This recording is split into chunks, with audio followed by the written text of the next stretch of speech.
Hello friends, Radhe Radhe. कैसे हो आप सभी? मैं दीपा आप सभी का आपके अपने चैनल दीपा मैथ्स पर आपका बहुत बहुत वेलकम करती हूँ। जैसे कि गाइस आप सभी को पता है, दीपा मैथ्स चैनल पर जो है हम मैथ्स की कंप्लीट बुक कर रहे हैं और उसी के साथ साथ जो है UP police, Delhi police, group D exam और एनटीपीसी एग्जाम और एसएससी के सभी एग्जाम जो होते हैं सभी की जो है प्रिपरेशन कर रहे हैं। तो आज जो है मैं आपके सामने लेकर के आई हूँ, चैप्टर है हमारा एवरेज। एवरेज को बोलते हैं हिंदी में औसत। औसत चैप्टर जो है हम बिल्कुल फुल डिटेल में करने वाले हैं और इसकी जो है आज हमारे पास जो है टाइप फर्स्ट रहेगी। टाइप फर्स्ट में जो है हमारे इसमें बिल्कुल साधारण प्रश्न मिलेंगे, जो बिल्कुल सिंपल क्वेश्चंस हमारे आते हैं। एवरेज क्या होता है? एक आपने सभी ने फॉर्मूला सुना होगा कि जितने भी एवरेज का फॉर्मूला होता है, एवरेज मीन्स हिंदी में बोले औसत, इक्वल टू होता है संख्याओं का योग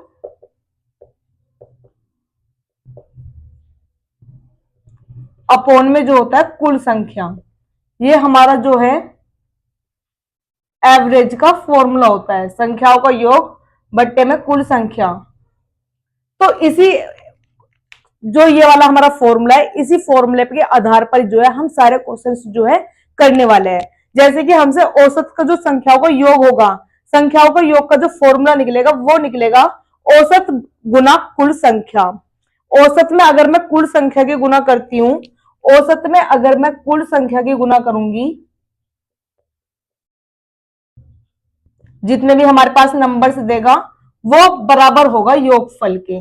ये जो फॉर्मूला आया है वो हमारा जो है फर्स्ट फॉर्मूले से आया है, क्योंकि ये जो है हमारा यहाँ पे डिवाइड में है कुल संख्या। कुल संख्या जब डिवाइड में है तो इक्वल टू के इधर जो जाएगा ये गुना में जाएगा। तो औसत की जब मैं कुल संख्या में मल्टीप्लाई करूंगी तो ये आएगा हमारा संख्याओं का योगफल। तो यहीं से जो है हमारा ये वाला फॉर्मूला भी बन करके जो है तैयार हो जाता है। देखिए अब इस पे जो है हमारे क्वेश्चंस किस टाइप के जो है मिलेंगे। जैसे फर्स्ट क्वेश्चन है, 1 से 90 तक की समस्त पूर्णांक संख्याओं का औसत क्या होगा। तो 1 से 90 तक की संख्याओं का जो है हमसे औसत पूछा है। 1 से 90 तक की संख्याएं मतलब कि 1, 2, 3, 4 और इसी टाइप से जो है ये कहां तक जाएगी संख्याएं 90 तक। या तो इस क्वेश्चन को हम करेंगे जैसे कि मैंने अभी औसत पूछा है हमसे, औसत बराबर होता है संख्याओं का योग बटे कुल संख्या। तो इन सभी संख्याओं को जो है हम 1 प्लस 2 प्लस 3 प्लस 4 प्लस 90 तक करेंगे, सभी को प्लस, और अपोन में जो है कुल संख्या आएगी। कुल संख्या जो होगी हमारी कितनी होगी? 90 होगी, क्योंकि 1 से 90 तक की संख्याएं हैं। 1 से 90 तक की संख्याएं कितनी हो जाएगी? 90। तो उनसे जो है हम इसको जो है डिवाइड करेंगे। या तो एक तरीका होगा हमारा ये वाला, लेकिन दूसरा तरीका क्या है? देखिए, जब सेम डिफरेंस हो, सेम डिफरेंस मतलब होता है समांतर श्रेणी। समांतर श्रेणी किसे कहता है? समान अंतर, जिसमें समान अंतर होगा। जैसे कि 1, 2, 3 अंतर देखिए, 2 में से 1 गया 1, 3 में से 2 गया 1, 4 में से 3 गया 1। तो इसमें जो है समान अंतर है, मतलब कि एक एक का जो है सभी में अंतर है। तो ये कैसी है? हमारी समांतर श्रेणी लिखी हुई है। जब समांतर श्रेणी हो तब हमारा जो है एक फॉर्मूला यूज होता है, a प्लस एल अपॉन 2। ए होता है हमारा फर्स्ट नंबर, एल होता है हमारा लास्ट नंबर। तो a प्लस एल बाय 2 जो है हमारा औसत का फॉर्मूला होगा। एवरेज का जो फॉर्मूला है a प्लस एल बाय 2। इस वाले फॉर्मूले में जो है हम बाकी जो हमारे 1 से लेकर 90 तक हमें योग करना होता है, क्योंकि एवरेज का फॉर्मूला जो मेन फॉर्मूला है वो है सभी संख्याओं को योग करना, बटे में जो है कुल संख्या लिखी जाएंगी जितनी भी वो हमारी संख्याएं हैं। तो एक फॉर्मूला तो वो तो जो है हमारा मेन फॉर्मूला है, लेकिन अगर हमें जब समांतर श्रेणी मिले, जब हमें सेम डिफरेंस पर मिले, तो हम इस सिंपल वे से जो है इस आंसर को निकाल सकते हैं। तो ए हमारा कितना रहेगा? 1 और एल कितना होगा हमारा? 90। मतलब कि 1 प्लस 90 अपॉन में 2, दोनों को ऐड करूंगी 91 अपॉन में 2। जब इसको मैं डिवाइड करूंगी तो 49.5 हमारा इसका जो है एवरेज निकल करके आ जाएगा। तो 49.5 45 सॉरी 45.5 जो है हमारा इसका एवरेज निकल करके आ जाएगा। ऐसे देखिए नेक्स्ट क्वेश्चन है हमारे पास, 50 से 120 तक की समस्त संख्याओं का औसत होगा। अब हमें जो है 50 से 120 तक की संख्याओं का औसत पूछा है। तो देखिए 50 से निकालना है, मतलब 50, 51, 52 और संख्याएं कहां तक जाएंगी 120 तक। फिर से सेम क्वेश्चन यही है कि 50, 51, 52, 53, 54 ये हमें श्रेणी देखने की समान डिफरेंस पे है या नहीं, ये समान अंतर पे है या नहीं। देखिए चेक करना है, कैसे चेक करेंगे। 51 में से 50 जाएगा, एक बचेगा। 52 में से 51 जाएगा, एक बचेगा। ऐसे आगे 53 होगा, 53 में से 52 जाएगा, एक बचेगा। मतलब सभी में जो है हमारा डिफरेंस जो है सेम आ रहा है। जब डिफरेंस सेम होगा तो मैंने अभी बताया कि बिल्कुल इसमें जो है डायरेक्ट करेंगे a plus L by two. तो a plus L by two लगाएंगे। एवरेज का फॉर्मूला a क्या है हमारा 50 प्लस एल जो है लास्ट नंबर 120 बटे 2। दोनों को जोड़ूंगी 170 बटे 2। कटिंग कर दूंगी, 2 के टेबल से कट जाएगा 85। इसका जो है बिल्कुल जो है करेक्ट आंसर हो जाएगा। देखिए नेक्स्ट क्वेश्चन है हमारे पास, 2 से 88 तक समस्त सम संख्याओं का औसत होगा। देखिए 2 से 88 तक पूछा है, वो भी सम संख्याएं। सम संख्याएं जो होती है वो होती है हमारी इवन नंबर्स। इवन नंबर्स मतलब जो 2 के टेबल से जो है हमारी पूरी पूरी तरह विभाजित होती है। जैसे कि 2, 4, 6, 8, 10, 12। तो अब कोई बड़ी सी अगर हमारे पास संख्या लिखी हुई है, जैसे कि मैंने यहाँ पे कोई संख्या लिख दी 2, 3, 4, 8, 6, 5, 4, तो क्या अब हमें पता चलेगा कि ये जो संख्या है ये हमारी सम है या विषम है। तो कोई बड़ी सी संख्या को जब हम पता करेंगे तो हम कैसे पता करेंगे कि लास्ट में जो है हमारा या तो 2 हो, 4 हो, 6 हो, 8 हो या 0 हो। अगर लास्ट में हमारी जो यूनिट डिजिट है वो 2, 4, 6, 8, 0 मिलती है तो इसका मतलब ये जो नंबर है हमारा इवन है, अदरवाइज ये नंबर हमारा ओड नंबर है, मतलब विषम नंबर है। तो ये हमें सम संख्याएं पूछी है 2, 4, 6, 8, ये हमारी सम संख्याएं है और कहां तक चलेगी 88 तक। ठीक है, अब देखिए फिर से समान डिफरेंस देखते हैं कि समान डिफरेंस है या नहीं। पहले एक बार चेक कर लेते हैं। 4 में से 2 गया, 2 बचेगा। 6 में से 4 जाएगा, 2 बचेगा। 8 में से 6 जाएगा, 2 बचेगा। इसी तरह से सभी में जो है 2-2 हमारा समान अंतर आ रहा है, मतलब ये जो है समानांतर श्रेणी हमारी है। अगर समानांतर श्रेणी है तो हमारा जो है सीधा सा फिर से फॉर्मूला लगेगा a plus L by to, हमारा एवरेज का फॉर्मूला है जब भी हमारे पास समान अंतर की श्रेणी मिलती है। a कितना है 2, लास्ट टर्म कितनी है 88 अपॉन में 2, 2 में 88 जोड़ूंगी 90 अपॉन 2 और डिवाइड हो गया 45 पर। तो 45 जो है हमारा इसका बिल्कुल करेक्ट आंसर हो जाएगा। ठीक है, देखिए नेक्स्ट क्वेश्चन है 1 से 71 तक की समस्त विषम संख्याओं का औसत क्या होगा। 1 से 71 तक निकालना है। देखिए विषम संख्याएं जो हमारे 2 के टेबल से डिवाइड नहीं होती है वो हमारे विषम संख्याएं कहलाती है। मतलब लास्ट में जो हमारे यूनिट डिजिट थी अब 1, 3, 5, 7, 9 मिलेंगी। तो देखिए विषम संख्या 1 से 71 तक की बात हो रही है, तो 1, 3, 5, 7, 9 और कहां तक बात करनी है 71 तक। अब देखिए समान अंतर है या नहीं। देखिए 3 में से 1 गया 2, 5 में से 3 गया 2, 7 में से 5 गया 2, 9 में से 7 गया 2। तो सभी में जो है हमारा अंतर जो है सेम है। अगर अंतर हमारे पास सेम है तो समानांतर श्रेणी है। अगर समानांतर श्रेणी है तो अगर हम इसका एवरेज निकालने हैं तो डायरेक्ट लिख सकते हैं a plus L by two. ए हमारी जो फर्स्ट टर्म है 1, एल हमारी लास्ट टर्म है 71 अपॉन में 2, दोनों को ऐड करूंगी 72 अपॉन 2 और डिवाइड हो जाएगा 36 पर। तो 36 इसका जो है हमारा बिल्कुल करेक्ट आंसर हो जाएगा। ठीक है, देखिए नेक्स्ट क्वेश्चन क्या है हमारे पास, 120 से 248 तक समस्त संख्याओं का औसत होगा। 120 से 248 तक सम संख्याएं लिखनी है। देखिए 120 के बाद जो सम संख्या आएगी वो आएगी 122, फिर 124।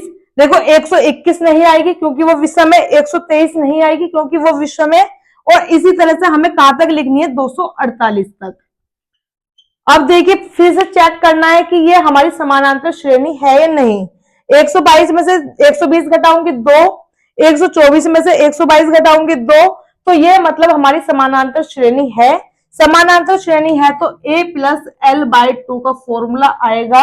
a हमारा 120 है, l हमारा 248 है और अपोन में 2 जोड़ दूंगी इनको मैं, तो ये हो जाएगा 368 अपोन में 2, ये कटिंग हुई 184। तो 184 जो है हमारा इसका बिल्कुल जो है करेक्ट आंसर हो जाएगा। नेक्स्ट क्वेश्चन देखिए, 51 से 137 तक समस्त विषम संख्याओं का औसत होगा। देखिए 51 से लिखनी है, वो भी विषम संख्या है, तो 53, 55 और कहां तक लिखनी है 137 तक। अगर समानांतर श्रेणी है पहले चेक करना है, 53 में से 51 जाएगा 2 बचेगा, 55 में से 53 जाएगा 2 बचेगा, तो समानांतर श्रेणी है तो सीधा जो है हम अपना फॉर्मूला इसमें लगा सकते हैं। फॉर्मूला हमारा क्या है, a प्लस एल बाई 2। ए हमारी फर्स्ट टर्म है 51, लास्ट टर्म है 137 अपॉन में जो है 2 ऐड करूंगी, ये आ गया हमारे पास 188 अपॉन में 2 और डिवाइड होएगा 94 पर। तो 94 इसका जो है हमारा बिल्कुल करेक्ट आंसर आ जाएगा। नेक्स्ट क्वेश्चन है, 10 के प्रथम गुणजों का औसत होगा। गुणज होते हैं हमारे मल्टीपल, जैसे कि मल्टीपल को मैं अगर कहूं तो टेबल, तो 10 का हमें जो है टेबल लिखना है और इसका जो है कहां तक लिखना है, 10 के प्रथम 12 गुणज, मतलब 10 के जो है 12 मल्टीपल्स जो है हमें लिखने हैं।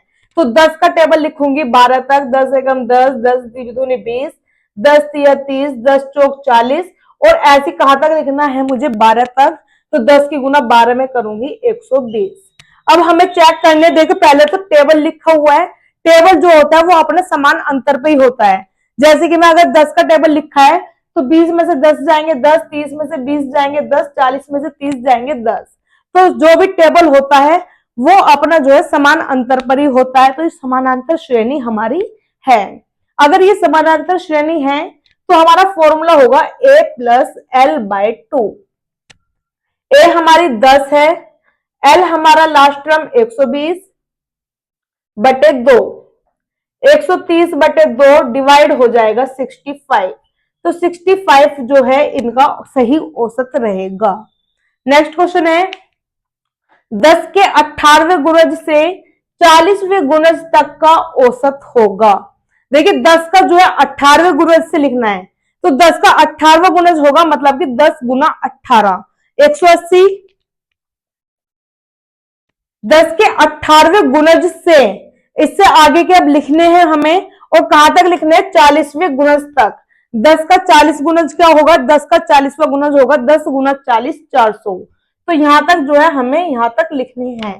अब 10 की गुणज है 180 के बाद 190, 200 और इस टाइप से जो है हमारे कहां तक जाएगा 400 तक।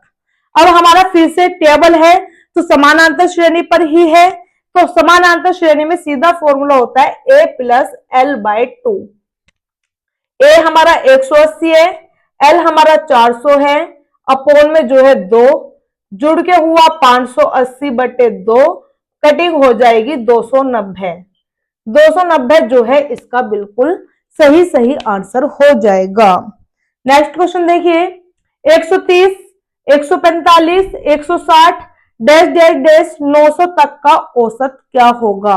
तो सबसे पहले जो है हमें इसमें औसत जो है चेक करना है, तो औसत कैसे निकालेंगे, पहले देखना है कि हमारे पास ये समानांतर श्रेणी में है या नहीं।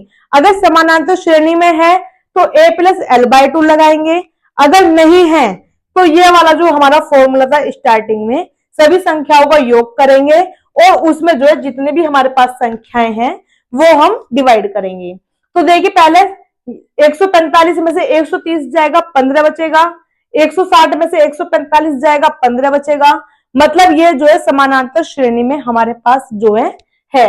अगर ये समानांतर श्रेणी में है तो a प्लस एल बाई 2, ए हमारे पास 130 है, एल हमारे पास 900 है, अपॉन में 2, दोनों को जोड़ूंगी 1030, डिवाइड करना है 2 से, ये कटिंग हो जाएगी 515, मतलब 515 जो है हमारा इसका बिल्कुल करेक्ट आंसर हो जाएगा।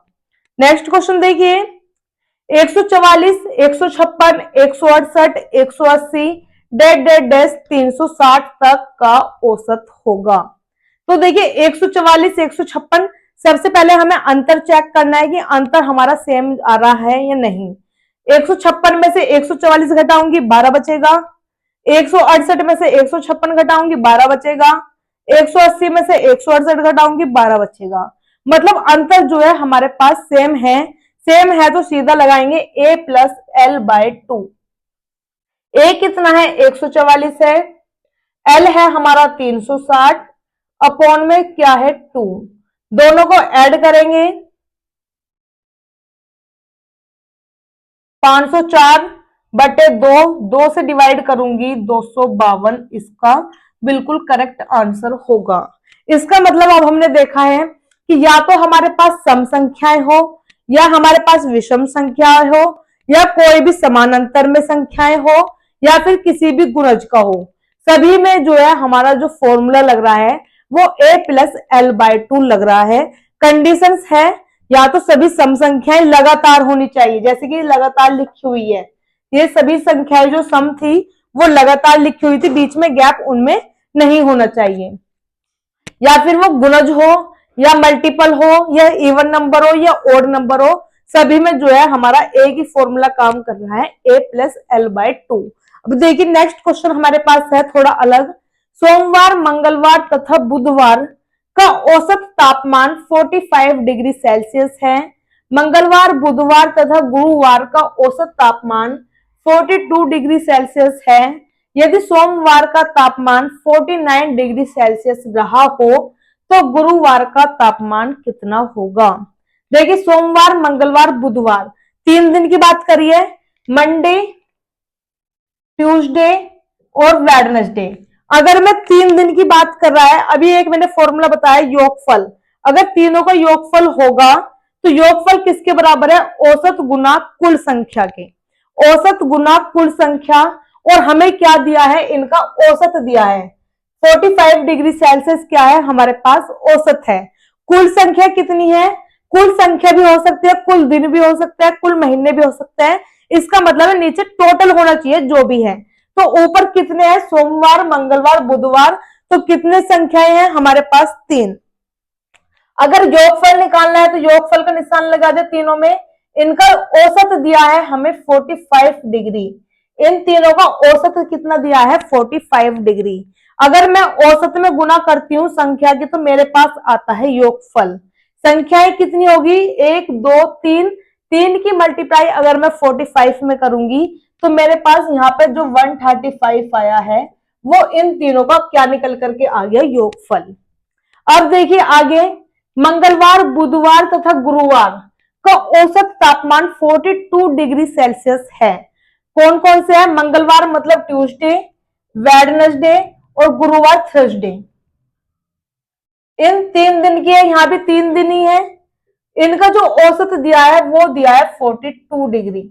अब भी 3 से अगर मैं मल्टीप्लाई कर देती हूँ तो इन तीनों दिनों का जो है मेरे पास योगफल आ जाएगा। तो 3 दूनी 6, 3 चौका 12, 126 ये मेरे पास क्या आ गया, इन तीनों दिनों का योगफल आ गया।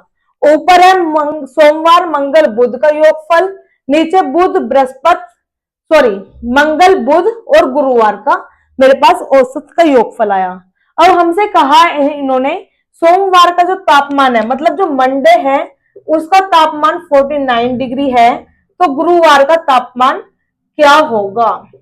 अगर देखिए मैं ऊपर वाली संख्या में से नीचे वाली संख्या घटा देती हूँ, बड़ी में से छोटी, ऊपर बड़ी है नीचे छोटी है, जब मैं इन्हें घटाऊंगी तो ट्यूसडे से ट्यूसडे घट जाएगा, वेडनेसडे से वेडनेसडे घट जाएगा, तो ऊपर मंडे माइनस थर्सडे ये बचेगा। अगर मैं इधर की तरफ घटाती हूँ तो 135 में से 126 घटाऊंगी, मेरे पास कितना आएगा यहाँ पे 9। अब देखिए मंडे की वैल्यू मेरे पास कितनी दी है इन्होंने 49, 49 minus Thursday equal to 9। Thursday की वैल्यू हमसे जो है पूछी गई है, ये माइनस में है थर्सडे, इधर इक्वल टू के इधर ये प्लस में जाएगा, ये इधर प्लस में है तो इक्वल टू ये 9 इधर माइनस में लेकर के जाऊंगी, 49 माइनस 9, ये थर्सडे इधर अब पॉजिटिव होएगा, प्लस में जाएगा, 49 में से 9 घटाऊंगी 40 इक्वल टू थर्सडे। तो ये हमारा जो है थर्सडे की वैल्यू इसमें आ चुकी है, मतलब गुरुवार कितना है, गुरुवार का 40। नेक्स्ट क्वेश्चन देखिए, एक खिलाड़ी 8 पालियों में कुछ रन बनाते हैं, 9वीं पाली में 60 रन बनाकर औसत रन संख्या में 2 की वृद्धि हुई, तब 9 पालियों के बाद उनका रन औसत कितना होगा। देखिए 8 पालियों में कुछ रन बनाया है, 8 पालियों में कुछ रन बनाया, पता नहीं कितना रन बनाया होगा, तो हमने मान लिया x रन बनाया, तो योगफल निकालूंगी, 8 तो पाली है, x औसत है, तो 8x, 8 की गुना x में करूंगी 8x, तो 8x क्या आया हमारे पास योगफल। अब कहा 9वीं पाली में जो है 60 रन बनाता है, 9वीं पाली आई है जब, तो कितने रन बनाए हैं, 60 रन बनाए हैं, और औसत रन में जो है 2 की वृद्धि हुई है। अब 9वीं पाली आई है, मतलब कि 9 पाली हो चुकी है, 2 की वृद्धि हुई है औसत में, x पहला था, 2 की वृद्धि हुई, x प्लस 2 हुआ, तो ये कितना हो गया। अब मल्टीप्लाई जब करूंगी तो इसमें जो है 9 की मल्टीप्लाई x में भी होगी और 9 की मल्टीप्लाई 2 में भी होगी, तो 9x, 9 टू जा 18। ये कब हुआ है, जब 9वीं पाली में उसने जो है 60 रन बनाए हैं, 9वीं पाली में। अब देखो पहले 8 खिलाड़ी थे, 8 खिलाड़ियों ने कुछ औसत बनाया, 8 खिलाड़ियों का पता नहीं कितना औसत था, तो हमने देखा x औसत था, तो 8x हुआ। इसने कहा कि अब 9वीं पाली जो आई है, 9वीं पाली में जो है 60 रन बना करके उसने जो है औसत रन में 2 की वृद्धि कर दी। जब 9वीं पाली आई तो 9 पाली बन चुकी है, अब 9 खिलाड़ियों की 2 औसत में वृद्धि कर दी, पहले x था तो अब x प्लस 2 हुआ है, लेकिन वो x प्लस 2 जो वृद्धि हुई है वो कितने रन बनाने के बाद हुई है, 60 रन एक्स्ट्रा बनाने के बाद। ये 60 रन अगर मैं इसमें ऐड कर देती हूँ 8वीं पाली में, तो 8 पाली तक तो एवरेज कितना था 8x, 60 रन और बना के ये भी कितने बन गए 9 पाली, ये कितनी बन चुकी है 9 पाली, और नीचे भी कितनी है, अब ये 9 पाली का ही हमारा योगफल है, तो ये दोनों इसका मतलब क्या होगी, बराबर हो गई। तो 8x plus 60 equal to 9x plus 18। अब ये 9x, 8x इधर प्लस में माइनस में जाएगा, तो 9x में से 8x घटाऊंगी, x बचेगा 44 जो है, ये सॉरी जो 18 है ये इधर माइनस में आएगा, 60 में से 18 घटाऊंगी कितना हो जाएगा 42। x का मान कितना आ चुका है हमारे पास 42। इन्होंने पूछा है हमसे 9 पालियों के बाद उसका रन औसत कितना होगा, तो देखिए 9 पाली के बाद, 9वीं पाली के बाद औसत कितना है x प्लस 2, x की वैल्यू हमारे पास 42 है, 42 प्लस 2 मतलब 44। न्यू एवरेज कितना रहेगा, जो न्यू वाला एवरेज है, मतलब 9वीं पाली के बाद जो एवरेज है वो होगा 44, इसका हमारा बिल्कुल करेक्ट आंसर होगा। तो आज जो है हमने एवरेज चैप्टर की टाइप फर्स्ट देखी है, जिसमें हमने बिल्कुल साधारण प्रश्न लिए थे। इस टाइप से जो है हम आगे के जो है अपने बेसिक टू एडवांस में जो है क्वेश्चंस को बढ़ाते चले जाएंगे। इसकी जो है हमारी सभी टाइप्स चलेंगी, सभी क्वेश्चंस जो है हमारे एग्जाम पैटर्न्स पे रखे हुए हैं। अगर आपको क्लास अच्छी लगी है तो कमेंट्स में जरूर बताना है, और चैनल तो सब्सक्राइब करना ही करना है। आपके जितने भी फ्रेंड्स हैं, जितने भी रिलेटिव्स हैं जो किसी भी एग्जाम की तैयारी कर रहे हैं, चाहे वो यूपी पुलिस हो, दिल्ली पुलिस हो, ग्रुप डी हो, एनटीपीसी हो, या किसी भी एग्जाम में एसएससी की कोई भी एग्जाम में प्रिपरेशन कर रहे हैं, क्योंकि मैथ्स जो है हमारे सभी एग्जाम्स में जो है भरपूर पूछी जाती है। तो अगर किसी की भी मैथ्स कमजोर है, मैथ्स वीक है, या मैथ्स से डर लगता है उसे, तो आप जो है उन्हें ये क्लास जरूर शेयर कर सकते हैं। धन्यवाद।